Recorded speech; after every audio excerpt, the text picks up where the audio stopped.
corri e non ti fermare, non pensare a quanta è la strada da fare. Per diventare un grande, grande campione bisogna mangiarne di polvere e sudore. Giorni di pioggia, giorni di sole, il cuore come unico vero motore. E poi come un lampo diventare vento, con le braccia al cielo, dopo il traguardo. Qui, come un sogno qui, come oro così, correre accanto alla storia in questa città, sotto il cielo del mondo.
Tranceria Luca a Ponte Buggianese.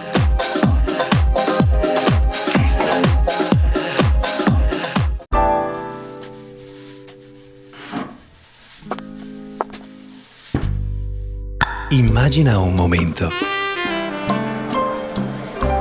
Qualcosa che ti piace. Ora immagina il gusto.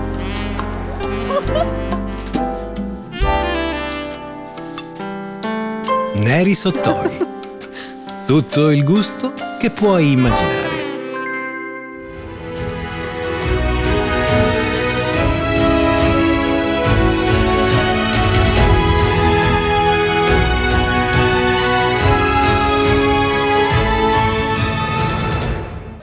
È dall'Oleficio Montalbano che prende il via questa 55esima edizione del Gran Premio Città di Vinci, una classica del panorama dilettantistico dell'estate, del panorama dilettantistico che anche per questo 2018 non si smentisce nell'essere una gara che si svolge in un pomeriggio particolarmente caldo, forse uno dei primi veri caldi, caldissimi di questo 2018 che al di là e oltre alle difficoltà messe in lizza dagli organizzatori del gruppo sportivo Maltinti per questa gara ha sicuramente influito nella riuscita della manifestazione. Tutti i servizi prima della partenza che si organizzano e coordinano per la giusta riuscita della manifestazione, una gara che ha visto più di 100 atleti alla via, tra poco andremo a ricordarvi le varie società, 107 gli atleti che hanno preso il via in un martedì che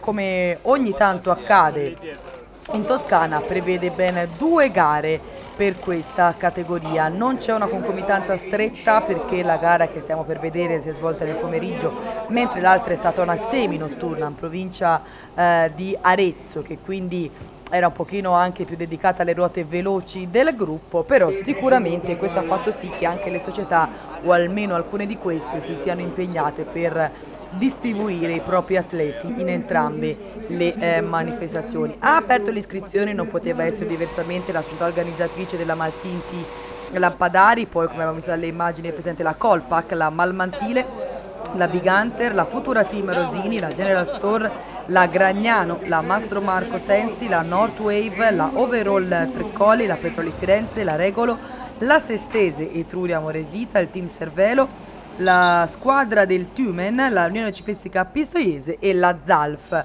Quindi abbiamo detto 107 il lotto dei partenti, tutto è pronto dalla zona dell'oleificio Montalbano per la partenza. Prima di partire, alla presenza anche del primo cittadino di Vinci, ci sarà da osservare un minuto di silenzio per ricordare uno storico collaboratore della Maltinti che è venuto a mancare proprio pochi giorni fa, Cantini, che era sempre presente con il furgone al seguito delle gare della Maltinti nello specifico. Era veramente un appassionato a 360 gradi dello sport delle due ruote, e giustamente è venuto a mancare proprio pochi giorni fa. Poco prima di partire la società organizzatrice della Maltinti ha ben pensato di osservare questo minuto di silenzio proprio alla memoria di un collaboratore che veramente ha inciso molto nella storia di tutta la formazione. Prima di partire anche una premiazione per il campione toscano Under 23 Nicolas Rinaldi della Cervelo, del team Cervelo, che è schierato ovviamente con la sua nuova maglia, almeno quasi nuova, è una delle primissime gare comunque che fa con questa maglia. Partenza avvenuta per questo 55esimo Gran Premio Città di Vinci, e andiamo a vedere il percorso, visto che comunque è un nuovo percorso dovuto anche alla concomitanza con altre manifestazioni, così come era avvenuto anche per la gara della Stella.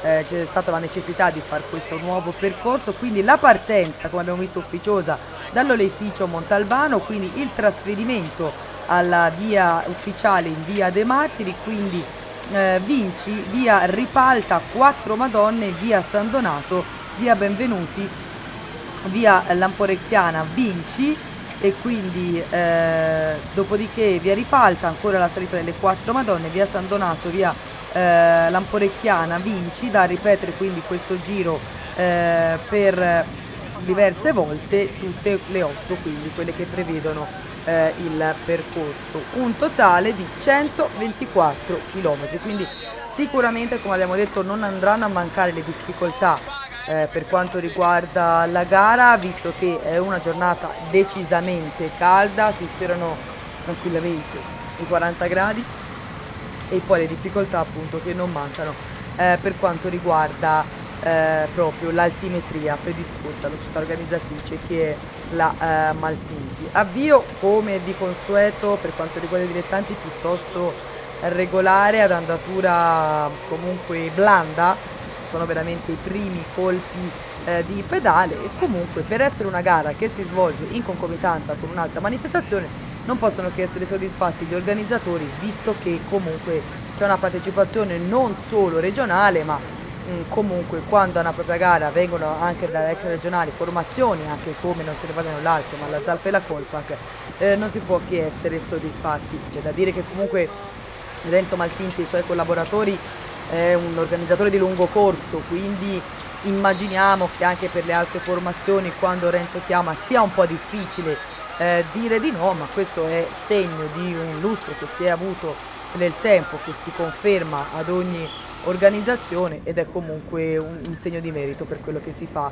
nel mondo del ciclismo. Prima azione di giornata di un certo rilievo al termine del secondo giro, e sono 3 gli atleti al comando. Con la maglia della General a fare l'andatura il dorsale 47 Zanoni, poi con il dorsale 79 per la Petroli Firenze Giannelli, e a chiudere questo terzetto col dorsale 113 della Zalf Pietro Boni. Una rapida occhiata di Pietro Boni alle sue spalle, perché sa che il gruppo è vicino, infatti abbiamo visto almeno quella che è l'avanguardia del gruppo distanziata di poche centinaia di metri, però Giannelli si mette a fare il suo passo sulla testa della corsa con la strada che sale leggermente. Cerchiamo anche di capire com'è la situazione alle spalle di questo terzetto. L'accordo sembra buono per questi 3 atleti che si trovano al comando, però vediamo se il gruppo si sta organizzando. È ovvio che in giornate particolarmente calde come queste, mentre siamo all'altezza dell'ultimo chilometro,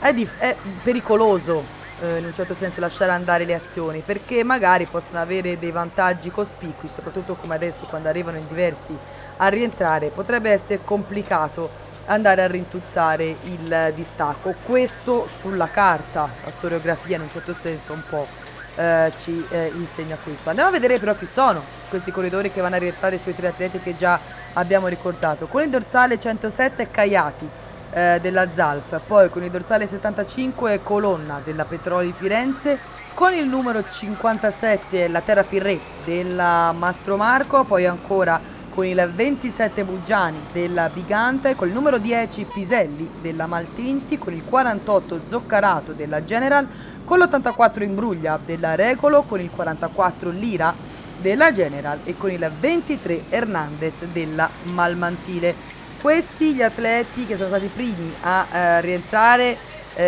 sul terzetto che si era inizialmente formato al comando, e qui vediamo appunto il drappello che è andato decisamente a rinfoltirsi, con alcune squadre che possono contare anche su varie superiorità numeriche, e quindi è un po' da ridefinire, come dire, la gestione di gara, perché adesso comincia a essere un pochino più complicato. Lasciamo andare la testa della corsa per capire la situazione. Il gruppo si mantiene piuttosto vicino, una ventina ai secondi di ritardo per l'avanguardia gruppo, quindi evidentemente per il momento il gruppo ancora piuttosto numeroso, sa che gli atleti, almeno di questi atleti che si trovano al comando, potrebbero essere decisamente pericolosi, e quindi sembra che si stiano organizzando.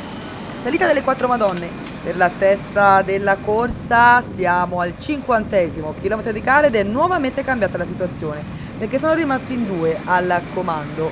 Col dorsale 105 per la Zalf è Pasquale Abenante, e con il numero 40 per la General è Marco Borgo. Questi i 2 atleti che si sono formati al comando, quindi si è disunito in un certo senso quella che era la testa della corsa. Cerchiamo di capire anche com'è la situazione alle spalle. Sicuramente la salita delle 4 Madonne, da ripetere tutte queste volte, sarà un discrimine importante nel determinare il vincitore di questo 55° Gran Premio Città di Vinci, e quindi vedremo come si svilupperà. Cerchiamo di capire anche com'è la situazione alle spalle. Lasciamo andare la coppia al comando, mentre notiamo con piacere che esiste ancora qualcuno che con un tubo d'acqua va a rinfrescare i ragazzi, e arriva un atleta in maglia Colpac, dorsale 20 per appunto Verza, che va a mettersi in scia ai 2 atleti al comando, perché è segnalato a soli 10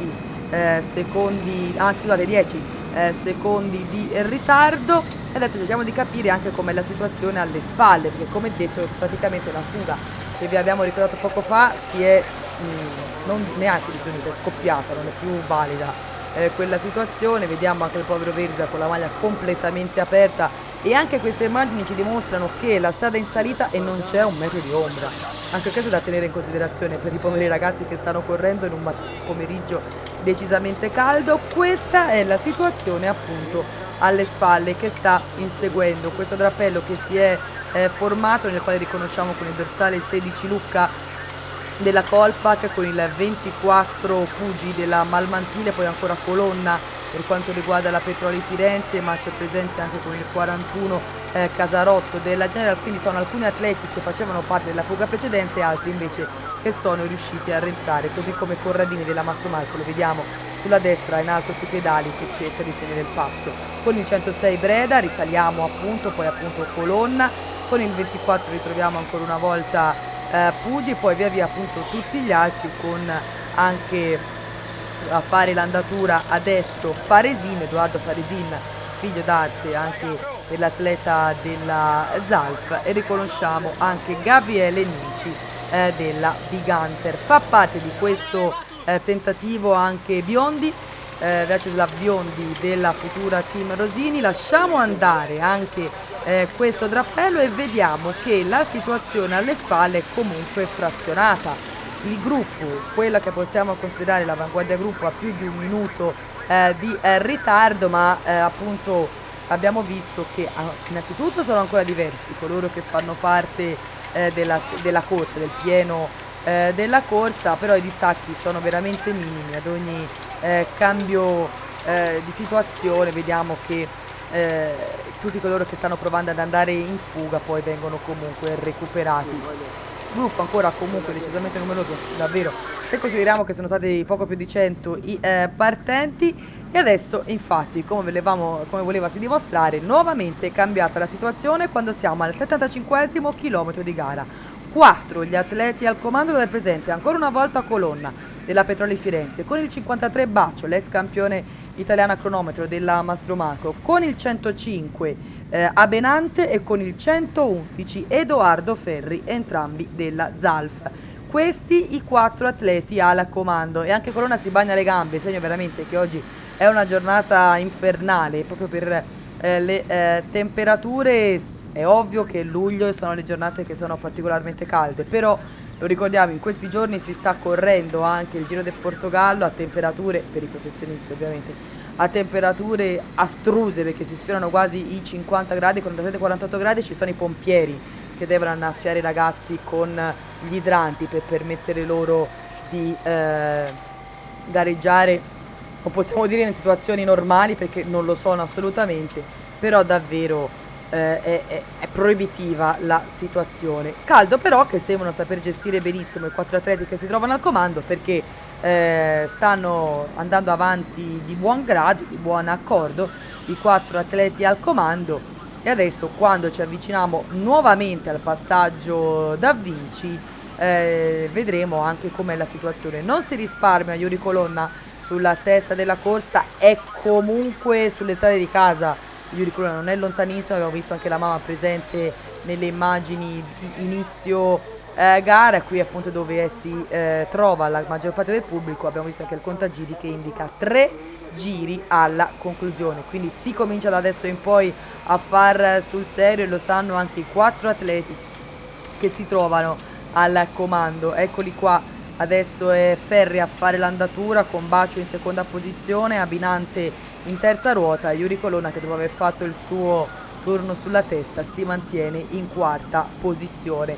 Torna ad essere favorevole la strada per i 4 atleti al comando, e cerchiamo di capire com'è la situazione alle spalle, perché sembra che il gruppo si sia ricompattato alla caccia dei 4 atleti. Abbiamo visto proprio ferma a bordo strada la macchina del cambio ruote, segno che il vantaggio ha un certo margine, il vantaggio dei 4 sul gruppo. Eccolo qua che arriva il gruppo guidato dagli atleti della Futura Team e della Maltinchi, che è segnalato a 1 minuto e 5 secondi di ritardo. Bello questo scorcio con il ponte messo in sicurezza dagli organizzatori, che ci permettono di vedere gli atleti anche in una ottica un pochino più suggestiva. E noi adesso ci ritroviamo nuovamente sulla salita delle 4 Madonne, la penultima volta che viene affrontata questa salita, e sono rimasti in 3 al comando, perché al comando abbiamo con il 40 Borgo Dena General, con il 75 ancora una volta Yuri Colonna della Petroli Firenze, e con il 15 Covi, Alessandro Covi della Colpo, che adesso sta facendo l'andatura. Quindi si rimescolano le carte più volte, ma in qualunque fuga fin dall'inizio è sempre stato presente Yuri Colonna. Evidentemente la sente un po' sua questa gara e ci tiene a far bene, però sta arrivando qualcun altro dalle retrovie, l'abbiamo visto con una rapida occhiata alle spalle del terzetto, quindi a breve potrebbero diventare 4 gli atleti al comando, e Colonna continua a fare il suo passo sulla testa, passa poi Borgo della General a fare l'andatura. Cerchiamo di capire chi è il 4º atleta che potrebbe rientrare sulla testa della corsa. Per il momento sembra buono l'accordo, anche se Borgo sulla testa vediamo che imprime un bel passo su questo terzetto, quindi Colonna si mantiene per il momento in terza posizione e non riusciamo a vedere chi è il 4º componente che potrebbe rientrare. Evidentemente sembrava molto più vicino, eccolo qua, no, sta arrivando l'atleta che quindi andrà a diventare il 4º componente. È una maglia Zalf, il suo dorsale il 111 ed è Edoardo Ferri, quindi è Ferri il 4º componente che va ad aggiungersi agli atleti al comando quando siamo appunto sulla penultima volta nel tratto di salita delle 4 Madonne. È sempre Borgo a fare l'andatura su questo quartetto, anche motociclisti pistoiesi che stanno facendo il loro servizio di scorta, di staffetta, importantissimo e delicatissimo per quanto riguarda la sicurezza. E dicevamo, nonostante Colonna sia stato presente praticamente in ogni tentativo dall'inizio gara, non fa mancare il suo apporto sulla testa della corsa, segno che evidentemente sta bene l'atleta di Cerbaia. Lasciamo andare i 4 atleti al comando per capire la situazione alle spalle. È compatto il gruppo alle spalle dei 4 atleti al comando e vede un po' aumentare il suo vantaggio, 1 minuto e 20 secondi. Si fa vedere anche il campione toscano Rinaldi insieme a Meoni del team Cervello, appunto i 2 compagni di squadra, a fare l'andatura, ma la sensazione, vedendo il gruppo abbastanza pallato, come si suol dire, è che non ci si stia imprimendo una grande andatura sulla testa del gruppo, perché appunto 1 minuto e 20 secondi all'ultimo rilevamento tempi il vantaggio per i 4 atleti al comando. Adesso ci prova qualcuno degli atleti di casa a smuovere un po' le acque per cercare di alzare un po' il ritmo, e Nicolas Nesi, che prova a prendere in mano la situazione, fa questo scatto sulla testa del gruppo che gli dà subito qualche centinaio di metri di vantaggio nei confronti del gruppo. Forse se qualcuno si fosse agganciato a Nesi potrebbe essere un tentativo un pochino più fruttuoso, però veramente perentorio lo scatto di Nicolas Nesi, che giustamente ci tiene a far bene nella gara di casa, nella gara organizzata dalla propria formazione. Controlla le sue spalle, lo controlliamo anche noi la situazione com'è per capire. Ha fatto un bel margine Nesi nei confronti del gruppo, una decina di secondi, però la sensazione è che nessuno abbia recepito l'invito di Nesi, che da solo non sarà molto agevolato nell'andare a recuperare chi si trova al comando, e quindi un po' infelice la posizione di Nesi, che si trova, come si suol dire, a bagnomaria con un gruppo ancora numeroso alle spalle, 4 atleti al comando che sembrano avere un buon accordo, e quindi se forse qualcuno avesse attaccato, fosse agganciato a Nesi, poteva esserci qualche speranza. Così la vediamo un po' complicata, però c'è ancora tutto un giro da percorrere e quindi ancora non è detta l'ultima parola per il gruppo alle spalle di questi 4 atleti che vediamo inquadrati, che in realtà sono diventati 3. Non fa più parte della testa della corsa Borgo, l'avevamo visto in realtà nell'immagine precedente con un'andatura che ci sembrava un pochino più appesantita. Evidentemente la nostra impressione era corretta. Quindi al comando abbiamo Colonna della Petroli Firenze Opla, che sta facendo l'andatura sulla testa della corsa, in seconda ruota Covi della Colpac e Edoardo Ferri della Zalf. Questo è il terzetto che si avvicina al passaggio dal contagiri che appunto indica un giro da percorrere. Suono della campana per i 3 atleti al comando, e sarà per l'ultima volta anche la salita delle 4 Madonne che dovrà essere affrontata. Eccolo qua il terzetto con Covi, Colonna e Ferri, l'esatto ordine. Covi e Colonna si parlano anche per gestire le forze, per capire, anche per darsi manforte, per dire ormai ci siamo, cambi regolari, cerchiamo di portare a casa il risultato migliore possibile. Dopo aver un po' spronato i compagni di avventura, Covi si mette un po' a rifiatare in questo tratto di strada che proprio subito dopo il passaggio dal contagiri diventa un pochino più agevole. Cerchiamo di capire com'è la situazione alle spalle di questo terzetto, perché sembra che non ci sia una grande reazione da parte del gruppo. Probabilmente il caldo anche ha fiaccato un po' le energie dei ragazzi. Poi questa è una fase particolare della stagione, c'è chi è già stato, ha fatto lo stacco, è stato in montagna, chi deve andare, quindi c'è magari chi è un po' in debito di energie, perché ormai ci si sta preparando a quella che è l'ultima parte della stagione, che per qualcuno può poter dire anche passaggio al professionismo, come magari è il caso di Biondi della Futura Team. È arrivata la notizia proprio in questi giorni della sua firma con l'Amore Vita, e quindi sono anche attimi importanti della stagione che potrebbero anche cambiare la vita di questi ragazzi. Buono però l'accordo tra i 3 atleti al comando, e quindi tutto sembra, come dire, girare nel modo migliore per questo terzetto. Ricordiamo che siamo nel corso dell'ultimo giro. È Covi adesso che sta facendo l'andatura, sicuramente uno dei mattatori di inizio stagione. Colonna in seconda posizione ed Edoardo Ferri in terza ruota, con quest'ultimo appunto che si alza sui pedali per affrontare il tratto di salita in modo più performante. E veramente ancora queste immagini ci confermano che la corsa è dura, ma di ombra ce n'è stata veramente veramente poca. Anche una colonna si alza sui pedali e sembra che Ferri accusi un po' la fatica, perde qualche metro Edoardo Ferri, evidentemente il passo impresso da Covi comincia a fare male. Anche Colonna infatti si era alzato sui pedali per tenere la ruota di Covi, e questo passo ha fatto male a Ferri, che vede lentamente allontanarsi gli ex compagni di avventura. Ed eccolo qua Ferri che prova in qualche modo a rimanere agganciato al treno dei migliori. Ci fermiamo per capire com'è la situazione alle spalle. Arriva a 40 secondi di ritardo una maglia della General, è quella di Samuele Zoccarato. Eccolo qua che arriva l'atleta della General a una cinquantina di secondi di ritardo. Il gruppo, eccolo qua che arriva a 1 minuto e 30 secondi. Quindi il gruppo vede inesorabilmente aumentare lo svantaggio dalla testa della corsa. Ci sono in modo saltuario alcuni ragazzi che provano, ci ha provato Nesi, ci ha provato Zoccarato, provano a uscire dal gruppo alla caccia della testa, ma nessuno sembra avere intenzione di andare a recuperare quella che adesso è diventato la coppia al comando, e quindi il gruppo comincia a vedersi tagliato fuori dalla lotta per la vittoria. E quindi sono rimasti 2 al comando: Yuri Colonna, tanto per cambiare, della Opla Petroli Firenze, e Alessandro Covi della Colpac. Arriva però, lo vediamo proprio con la coda dell'occhio, arriva un altro corridore, potrebbe essere Zoccarato della General. Covi se ne accorge, evidentemente scelgono anche di attenderlo, perché una forza in più non può che far comodo quando ci avviamo verso il finale. Eccolo qua Zoccarato della General, anche la macchina della giuria giustamente accosta per favorire il rientro dell'atleta della General, quindi a breve potrebbero diventare 3 gli atleti al comando.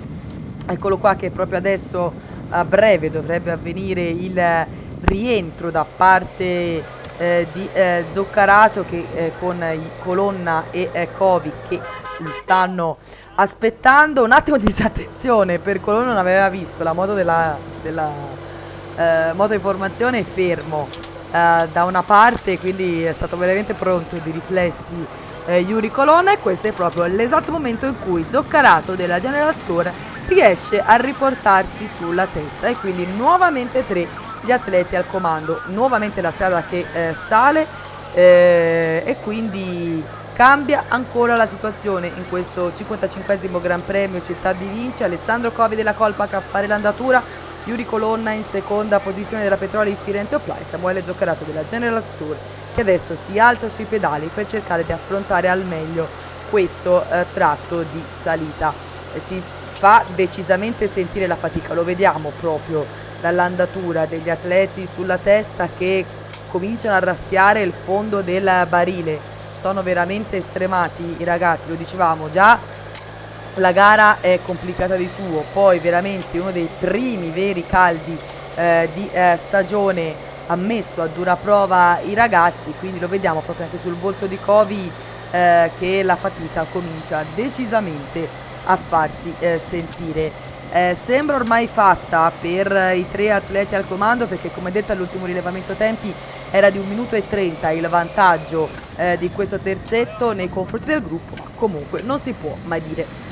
E infatti cambi regolari sulla testa della corsa, adesso che è rientrato anche Zoccarato, forze nuove per Covi e Colonna che già si trovavano sulla testa, e quindi tutto da gustare questo finale. Yuri Colonna che adesso prova a prendere in mano la situazione, l'atleta della Petroli Firenze, Alessandro Covi in seconda posizione e Samuele Zoccarato in terza ruota. Un po' giustificabile anche la posizione di Zoccarato, che è stato l'ultimo a rientrare, quindi può anche addurre come scusa che magari è un pochino più stanco. Sandro Manzi che cura l'informazione ovviamente a vedere che tutto come si svolge per poterlo poi raccontare anche a noi, e siamo a 5.000 metri, 5 chilometri dalla conclusione, che seguiremo per intero fino sotto lo striscione di arrivo. Vedremo se qualcuno aspetterà il finale a 3, se qualcuno proverà a piazzare una botta vincente per cercare di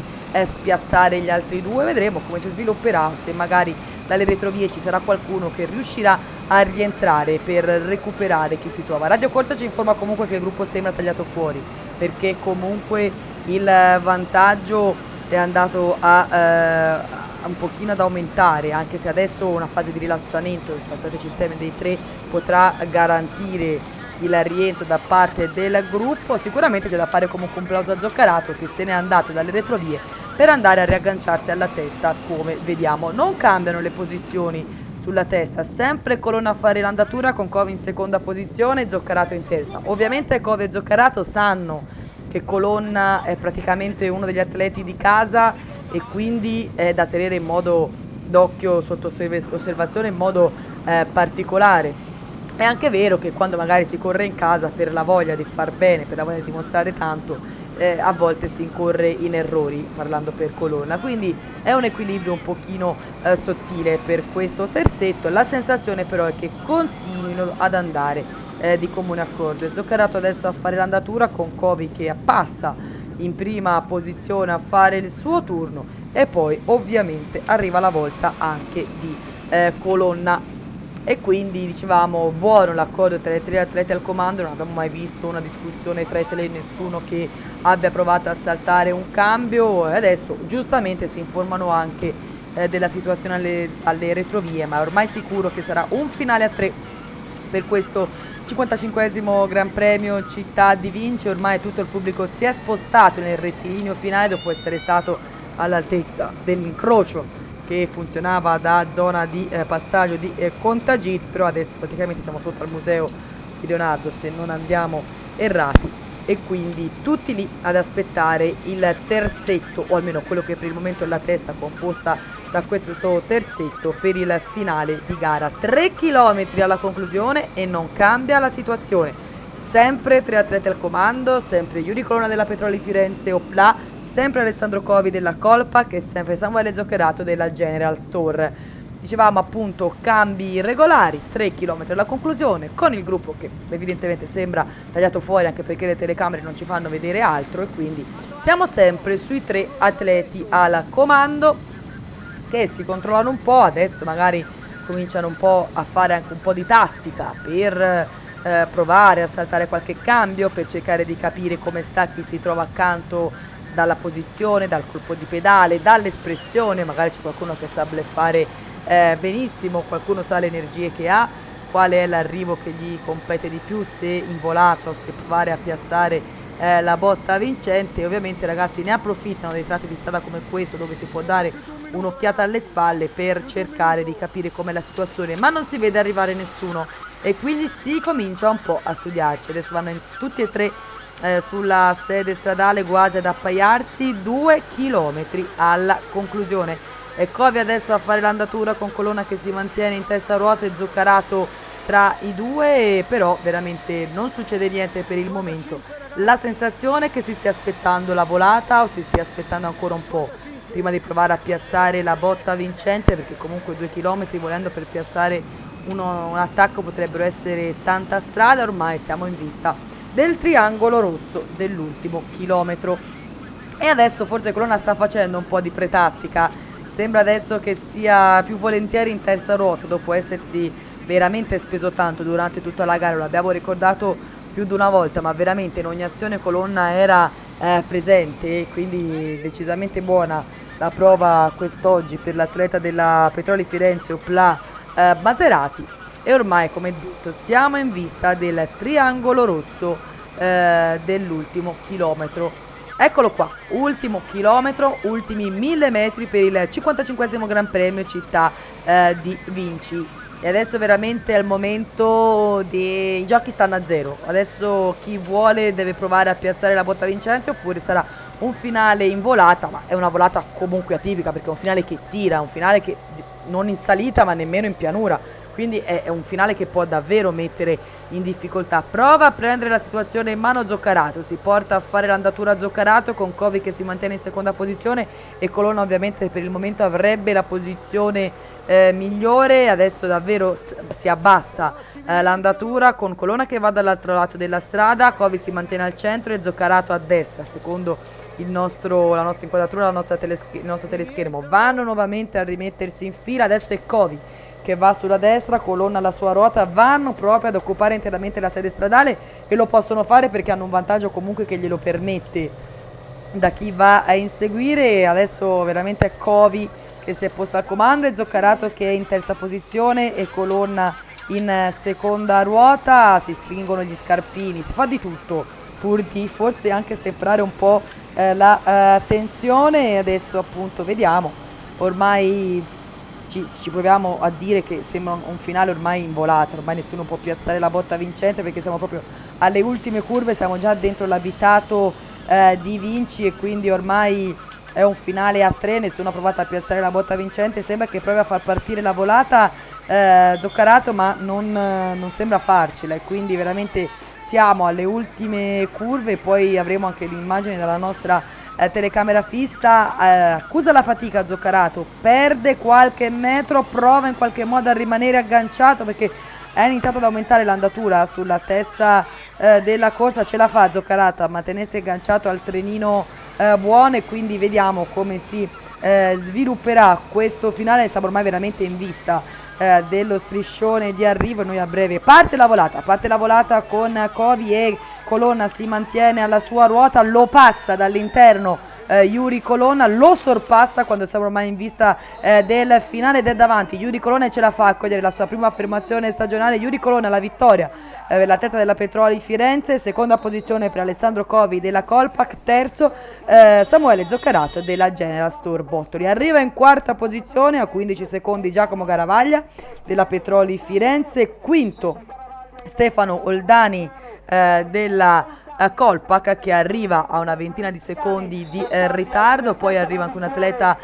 della Maltinti, arriva Breda per la Zalfa 33 secondi, ottavo Garibbo della Overall, nono Conforti della Gragnano e decimo Edoardo Ferri della Zalfa. Veramente meritata questa vittoria per Yuri Colonna che magari ci teneva particolarmente per essere in zona casa, però veramente in qualsiasi fuga è stato presente e quindi davvero se ci fosse stato un premio combattività sarebbe stato per l'atleta di Cerbaia, ma se lo è preso con la vittoria a coronamento di un periodo decisamente buono per l'atleta della Petroli. Ripetiamo il podio quindi: Yuri Colonna in prima posizione, secondo Alessandro Covi della Colpac e terzo Samuele Zoccarato della General. Eccolo qua il sorriso giustificato di Colonna. Noi andiamo a sentire gli intervistati. È tutta la stagione che inseguivi questo successo, tanti piazzamenti, finalmente è arrivato. Sì, finalmente è arrivata. È stato i miei primi 2 mesi per problemi, sono tornato, avevo voglia, avevo fame, sono subito tornato piazzato e dal Val d'Aosta sono uscito un pochino stanco, però mi ha dato morale, l'ultima tappa ho fatto 10°, oggi ho vinto, sono felicissimo. Questa è per tutta la mia famiglia, per Bistecca, per la mia ragazza che mi sostengono tutti i giorni da inizio anno e la squadra, questo è per loro, oggi credevano in me, penso di averli riparati al meglio. Tutto il giorno in fuga, una giornata caldissima, tra l'altro sei sempre stato in tutte le fughe importanti.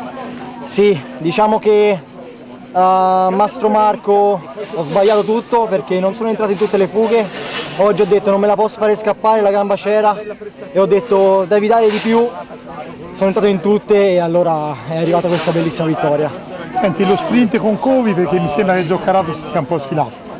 Sì, Zoccarato ha detto che gli bastava il piazzamento, Covi pensavo che avessi più gamba però mi sono messo dietro, quando è partito lui era il momento che volevo partire io, gli ho dato subito quella bicicletta 2 che poi l'ho portata fino al traguardo.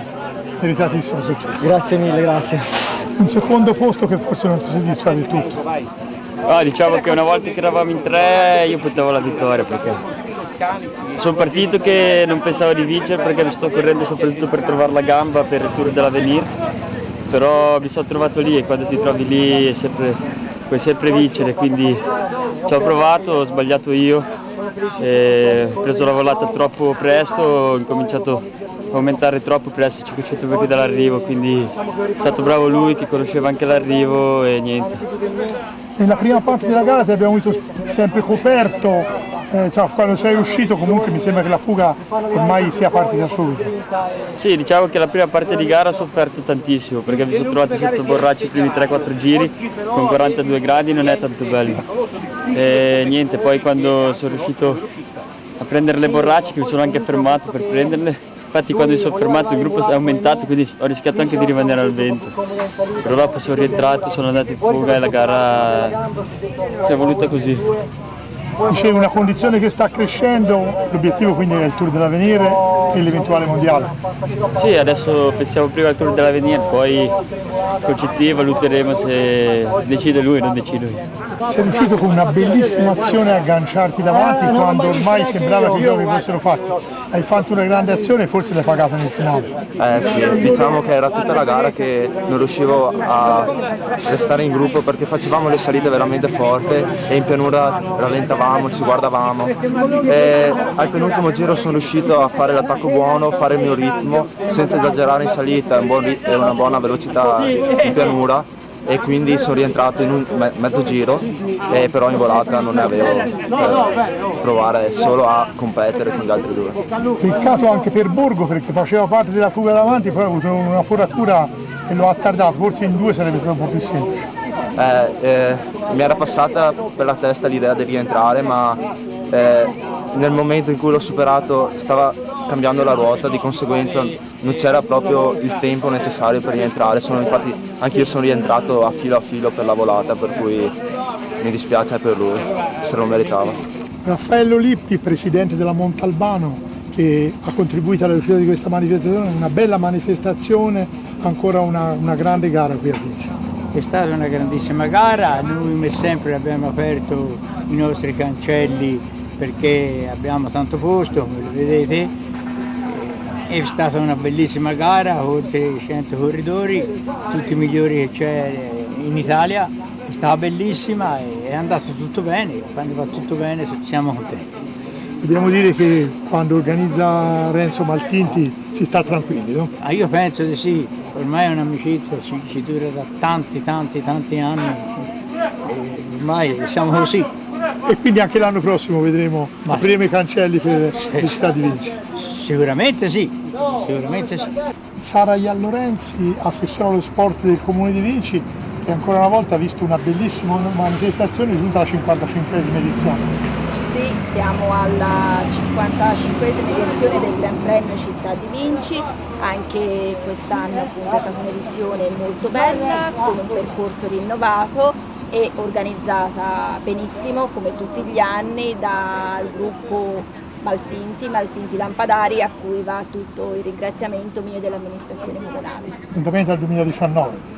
Sicuramente perché la tradizione continua e la corsa è legata alla Fiera di Luglio e quindi è una tradizione di Vinci. Per il gruppo sportivo Maltinti sentiamo Lorenzo Parenti, oggi una bella organizzazione, una bella gara, anche se il caldo è imperversato per tutti. Sì, purtroppo la giornata è stata caldissima, però è stata indubbiamente una gara all'altezza della situazione. Rispetto agli anni passati abbiamo cambiato sostanzialmente il percorso in questo circuito di 15 km da ripetersi 8 volte e indubbiamente è stata una variante ben apprezzata e che ha dato dei bei risultati da un punto di vista sia dei risultati di gara che anche da un punto di vista di pubblico, perché sono stati potuti seguire in maniera molto vicina al paese e di conseguenza il pubblico ha gradito questa variante. Anche dobbiamo dire dal punto di vista tecnico una bella gara animata e soprattutto con tanti corridori all'arrivo, quindi è stata veramente, abbiamo visto corridori impegnarsi per questa gara. Sì, indubbiamente è stato, come dicevo prima, un percorso che con questi passaggi 8 volte è stato abbastanza impegnativo, anche perché ha contribuito notevolmente anche il caldo, ha fatto una discreta selezione, però sono riusciti ad arrivare all'arrivo un discreto numero, per cui, e con un degno vincitore, per cui cosa più che soddisfacente per il gruppo. Tornando al Maltinti, ancora una bella organizzazione, diciamo che ormai rimane solo Gambassi come impegno. Sì, fortunatamente rimane solo Gambassi, è la quinta corsa della stagione che organizziamo. Sono impegni abbastanza consistenti perché organizzare nell'arco della stagione 5 corse, soprattutto il Prime, la Firenze Empoli, il Città d'Empoli, che richiedono un notevole impegno anche da un punto di vista di partecipazione dei nostri volontari, senza le quali non sarebbe stato possibile riuscire a fare queste corse.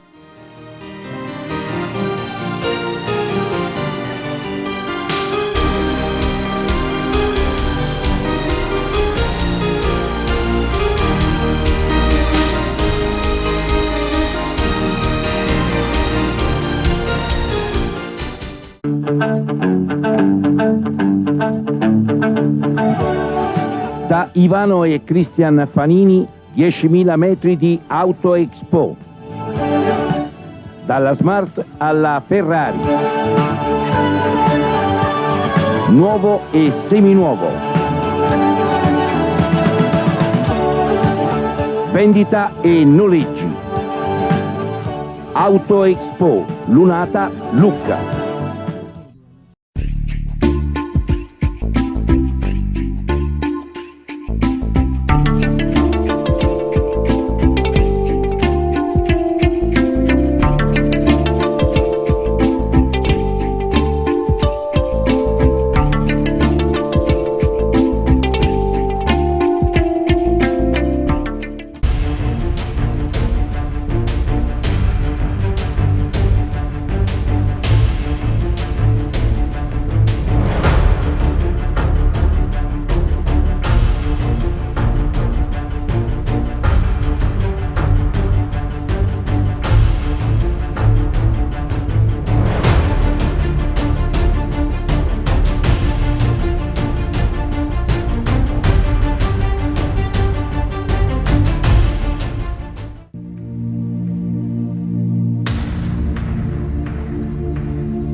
Buona giornata amici sportivi, abbiamo aperto questa 258esima puntata di Pianeta Sport con la clip dedicata al peso di Bioglio.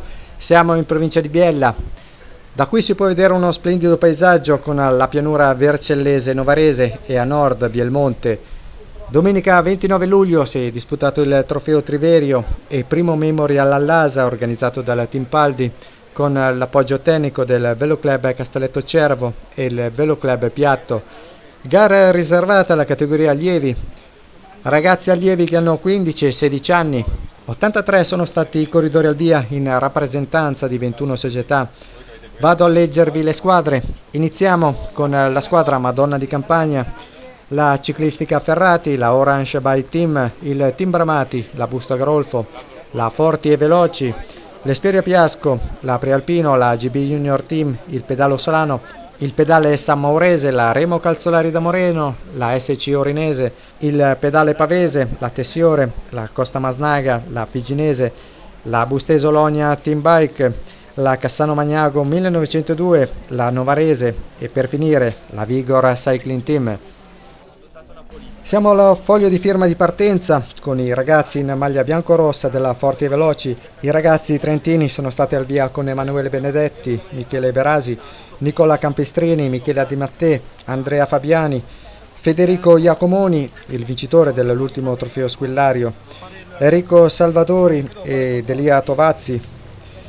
Le operazioni per gara si sono svolte presso l'area festeggiamenti di via Roma, mentre i direttori di gara sono stati Paolo Alietta, Giancarlo Cortese ed Enrico Trivellato. La giuria è stata composta da Adriana Lazzaretti, Stefano Pavignano e da Ilda Passera. Siamo al momento della partenza, il via è stato dato da Enrica e Franco, nipote e cugino del commendatore all'Asa, competizione a lui dedicata. In passato all'Asa è stato sindaco per 20 anni di Bioglio ed è stato anche vicepresidente nazionale del settore ciclismo. Partenza del trasferimento che è stata data alle ore 14:30, trasferimento fino alla Pese di Piatto dove è stato dato il via ufficiale, 9 giri da 6,5 km per un totale di 58 km.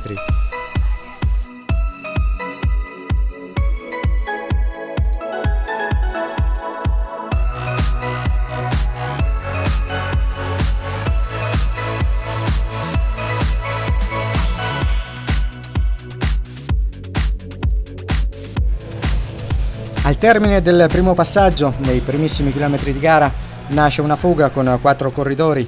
I protagonisti sono Cristian Bagatin, lombardo, tesserato per Laurinese, e 3 corridori trentini che fanno parte della stessa società, la Forti e Veloci. Terzetto composto da Elia Tovazzi, Federico Iacomoni ed Emanuele Benedetti. Dopo il Gran Premio della Montagna, posto Bioglio, si scende a Valle San Nicolao della discesa Maglioli. Prima di entrare nel centro di Piatto, al secondo passaggio, si accoda alla quartetto di testa un altro lombardo, Gioele Solenne, portacolore del Team Bramati. Siamo nel corso del secondo giro dei 9 passaggi, 5 corridori al comando con 20 secondi di vantaggio. Con la maglia giallo-blu dell'Aurinese, Cristian Bagatin, alla sua ruota Benedetti e precede il lombardo Solenne. 7 giri alla conclusione di questo impegnativo circuito di 6 km e 500 metri, si può dire senza un metro di pianura, 3 km e mezzo di salita e 3 km di discesa tra i Pese di Bioglio, Valle San Nicolao e Piatto. All'inseguimento dei 5 di testa, ora vi sono 2 corridori con un ritardo di 10 secondi, Matteo Lovera della Vigor e Luca Poggi del Pedale Pavese. Transita il gruppo con 25 secondi di ritardo, gruppo che ha già perso qualche unità dopo aver percorso solo i 13 km.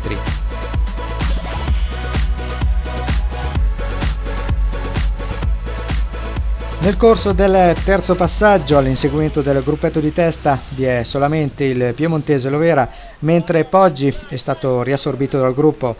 Alle spalle di Lovera, che pedala in sesta posizione, ora vi sono 3 corridori: Federico Rustioni del Pedale Pavese, vincitore dell'ultima Sagra del Brinzio per la categoria allievi, Alessio Bauccio della GB Junior Team e un altro trentino appartenente alla Forti e Veloci, Michele Berasi.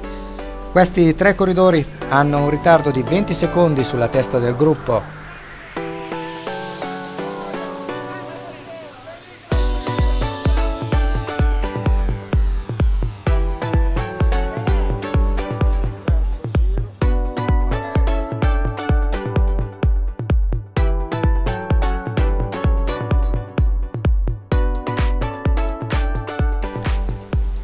Siamo con i 3 contrattaccanti, Alessio Bauccio, Federico Rustioni e Michele Berasi, che si mantiene sempre in ultima posizione del terzetto. Nel gruppetto di testa vi sono i suoi 3 compagni di fuga. Ci riportiamo sul forte corridore piemontese Matteo Lovera, che da alcuni chilometri all'inseguimento dei 5 di testa. Lovera Bagnomaria tra la testa della gara e il terzetto degli inseguitori. Sono a vista i corridori al comando di questo primo Memorial all'Asa, gruppetto che pedala in buona sintonia, cambi regolari, mentre il corridore della Vigor non può contare su nessun aiuto, inseguimento tutto sulle sue spalle. Ritorniamo sul gruppetto di testa, ottimo ritmo per questi corridori, guidati in questo momento dal trentino Federico Iacomoni, vincitore del trofeo Squillario, che si svolge come di consueto a Piatto, paese toccato anche da questa gara. Il 67esimo trofeo Squillario si è svolto lo scorso 10 giugno. Il vincitore oggi in gara con il dorsale numero 34.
Abbiamo visto un tratto, praticamente l'inizio dell'impegnativa discesa di Maglioli. Siamo a piatto, giro di boa del percorso e si risale a Bioglio con i 5 corridori di testa che guadagnano terreno. Quando siamo a metà gara il vantaggio di Iacomoni, Bagatin, Benedetti, Tovazzi e Solenne è di 25 secondi su Lovera che pedala in solitaria. Il gruppo transita con un ritardo di 45 secondi. Fase di stanca per questi corridori quando siamo alla chilometro 30 e ne mancano ancora 28.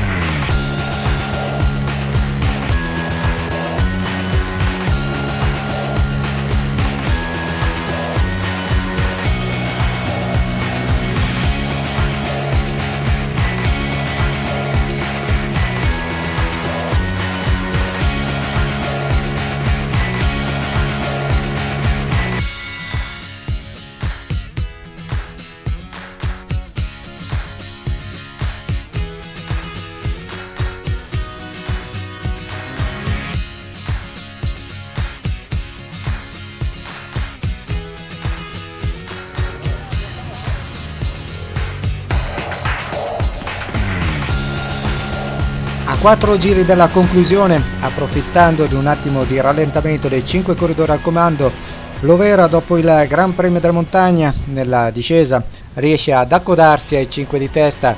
Dopo un lungo inseguimento durato 4 giri, 6 corridori al comando di questo Memorial all'Asa.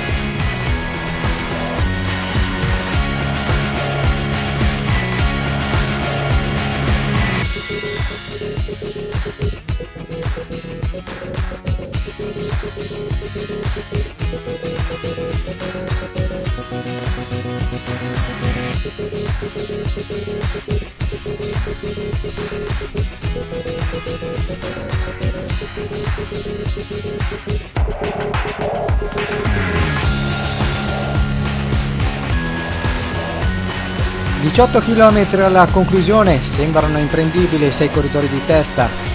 Alle spalle di questi 6 corridori, al comando dall'inizio del secondo passaggio, si sono portati una decina di atleti. Il ritardo è sempre di 40 secondi per questo primo gruppetto, mentre il rimanente del gruppo pedala con un ritardo vicino al minuto. La macchina bianca è quella della giuria con Ilda Passera, che oggi ha avuto il compito di presidente di giuria. Il giudice d'arrivo è stata Adriana Lazzaretti, mentre il componente in moto Stefano Pavignano. Ritorniamo sui contrattaccanti che devono recuperare 40 secondi sugli ottimi corridori al comando come Cristian Bagatin, Emanuele Benedetti, Matteo Lovera, Federico Iacomoni, Elia Tovazzi e Gioiele Solenne. A 3 giri dalla conclusione iniziano le prime schermaglie in testa al gruppetto dei fuggitivi. Il primo a provarci è il trentino della Forti e Veloci, Emanuele Benedetti. Su un tratto di falsopiano, prima del passaggio al Gran Premio della Montagna, allunga, scatto che fa male agli avversari. Il primo a reagire è il corridore dell'Aurinese, Bagatin. Ma allo scollinamento, dopo 300 metri fatti a fuoco, i 6 corridori si ricompattano all'inizio della discesa.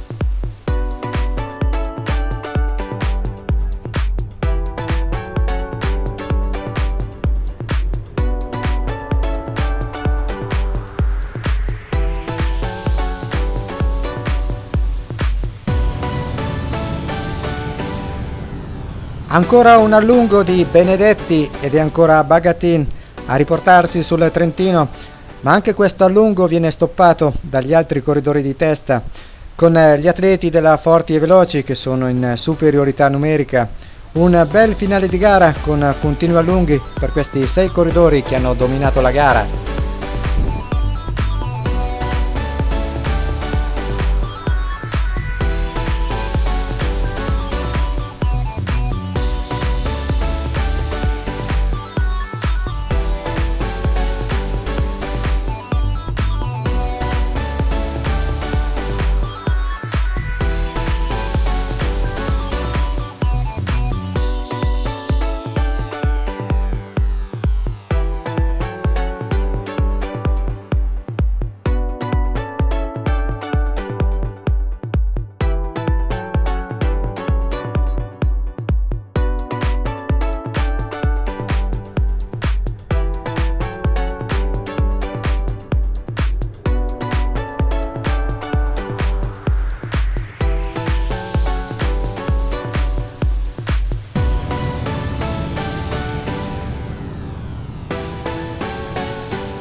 Il settimo giro è stato quello più combattuto fino a questo punto della gara, con continui allunghi. Si termina il giro, viene esposto il cartello, -2 tornate alla conclusione, un attimo di tregua per questi corridori che aumentano il loro vantaggio. Quello che rimane del gruppo deve recuperare 1 minuto e 20 su questi corridori, ormai compito pressoché impossibile. Saranno questi 6 corridori a giocarsi la gara quando mancano 13 km alla conclusione.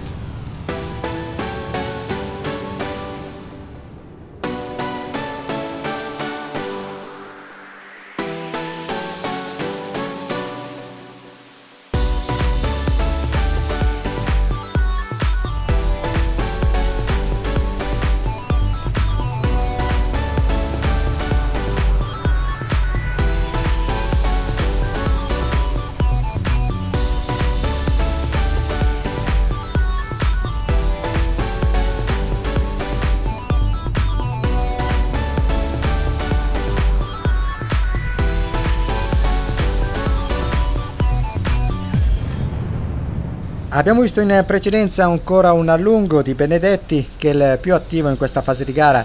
Buco chiuso ancora una volta da Bagatin, poi Lovera.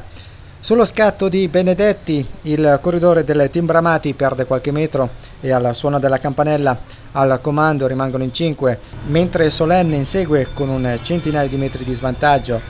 Il gruppo è segnalato con un ritardo di 1 minuto e 20.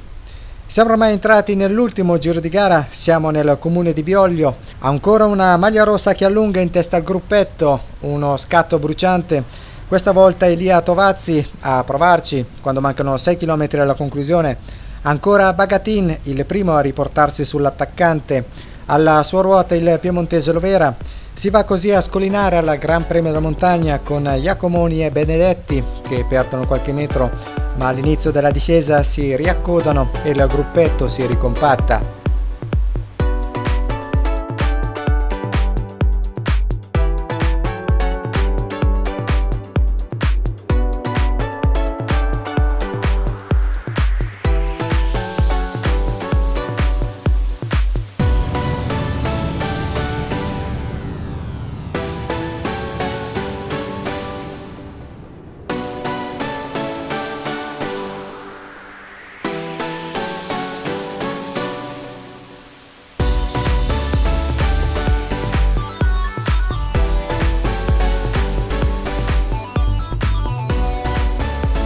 A 2 km e mezzo dalla conclusione è il vincitore del 69esimo trofeo Spillario che allunga, ancora un bello scatto dei corridori trentini.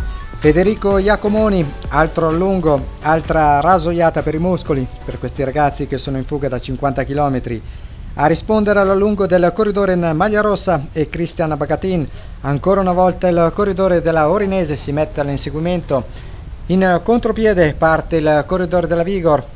Ora è Matteo Lovera, dopo aver inseguito i fuggitivi per più di metà gara. Questo è un bello allungo.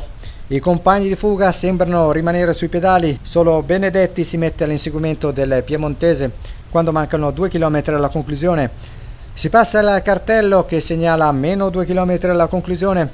Alle spalle di Lovera si porta Benedetti. Dopo un breve inseguimento si riporta alle spalle del corridore della Vigor. Quando si entra nel comune di Bioglio, questi 2 corridori hanno fatto il vuoto alle loro spalle.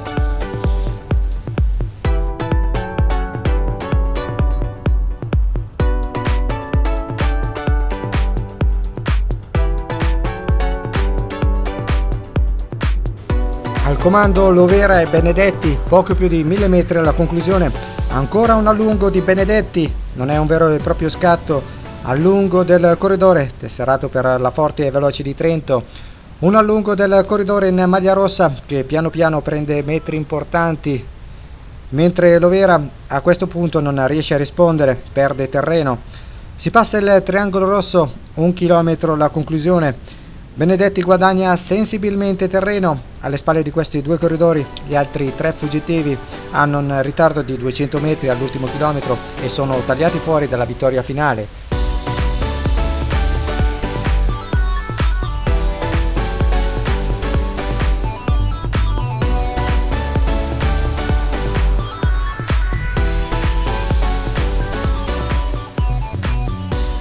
E siamo così con la telecamera posta all'arrivo con Emanuele Benedetti che conserva ancora qualche metro di vantaggio sul corridore della Vigor. 100 metri alla conclusione, vince questo primo trofeo alla memoria del commendatore Elio Allasa, il trentino Benedetti.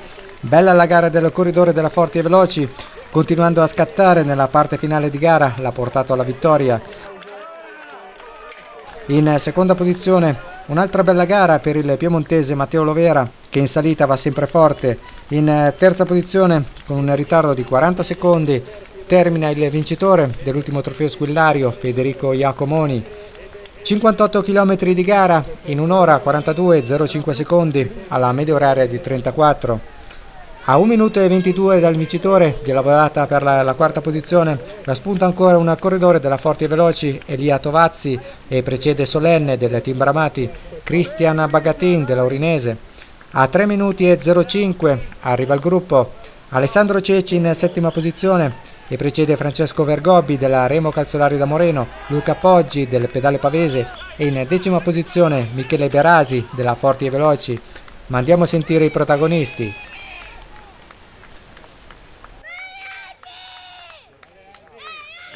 Emanuele Benedetti, trentino, siete venuti in massa con la Forti e Veloci e avete stravinto la gara. Tu sei arrivato a braccia alzate, hai lasciato la compagnia a 800 metri dall'arrivo, però è dal primo chilometro che eravate in fuga. Sì, con la squadra abbiamo deciso di attaccare sul primo Gran Premio della Montagna, siamo andati via in 3 e ci hanno inseguito in altri 2. C'è stato un buon accordo, poi è rientrato Lovera e niente, nel finale ho seguito Matteo e negli ultimi 800 metri sono riuscito a dargli una ventina di metri che sono riuscito a tenere fino al traguardo. Un percorso durissimo, una giornata calda. Sì, un percorso durissimo, non c'era recupero, inoltre anche il caldo, diciamo, ha complicato questa gara.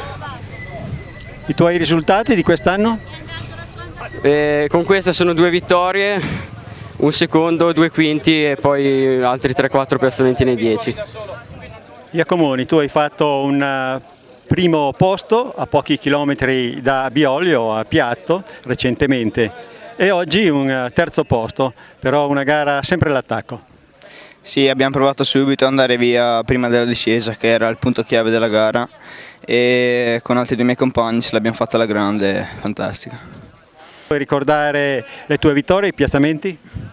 Ho fatto 2 vittorie, una a Pietra in Cariano e una qua a Punta Piatto, poi un secondo posto nel mio paese, un quarto posto e vari piazzamenti nei 10. Matteo Lovera, una gara di inseguimento la tua? Sì, sono partiti subito i primi 5, primo chilometro, si sono fatti a discesa a manetta, io sono rimasto un po' attardato e quando ho capito che erano in fuga, nella fuga c'era gente buona, sono partito subito al contrattacco. Mi sono fatto 3-4 giri a bagnomaria e avevo anche paura di essere ripreso e non farcela, però andando alla mia andatura sono riuscito a raggiungerli. Hai fatto una gara eccezionale perché lottare contro i corridori che avevi davanti e quindi inseguirli fino praticamente a raggiungerli è stata davvero una prestazione fuori dal normale e va il plauso di tutti gli sportivi. Sì, peccato, però appena sono rientrato purtroppo hanno iniziato a fare lotta perché eravamo 3 contro altri 3 di squadre diverse, allora erano in netta superiorità numerica, peccato. Però ce l'ho messa tutta e sono riuscito a collezionare un bel secondo posto. L'altro corridore era più fresco di me e io ci ho messa tutta, comunque sono stato l'iniziatore di questo allungo del corridore che è arrivato primo e mi accontento di un secondo posto.